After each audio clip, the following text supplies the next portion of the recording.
నమ్మిన సిద్ధాంతం కోసం అంకిత భావంతో పనిచేసిన నేత రామోజీ షణ్ముఖ్ అని భక్తులు కొనియాడారు. బీజేపీ రాష్ట్ర కార్యవర్గ సభ్యులు ఆర్ఎస్ఎస్ నేత రామోజీ షణ్ముఖ సంతాప సభ హైదరాబాద్ కొత్తపేటలో ఎలిమినేటి మాధవరెడ్డి కమ్యూనిటీ హాల్లో నిర్వహించారు. సభలో బీజేపీ నేత మురళీధరరావు మాట్లాడుతూ మితభాషి షణ్ముఖ్ అంటూ పేర్కొన్నారు. ఢిల్లీలో ఉండగా ఆయన మరణ వార్త తనను షాకింగ్ కు గురి చేసిందన్నారు.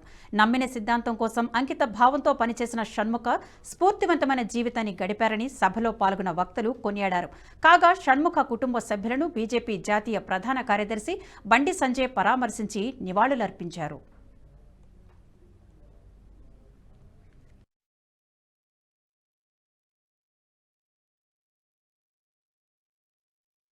ఈ వీడియో మీకు నచ్చినట్టయితే లైక్ చేయండి, 10 మందికి షేర్ చేయండి. అలాగే కామెంట్ల రూపంలో మీ అభిప్రాయాలను మాతో పంచుకోండి. Nationalist hub group of channels ను సబ్స్క్రైబ్ చేసుకుని తెలుగునాట జాతీయవాద జర్నలిజాన్ని ప్రోత్సహించండి. ఈ వీడియో కింద ఉన్న బెల్ ఐకాన్ పై క్లిక్ చేయడం మర్చిపోవద్దు.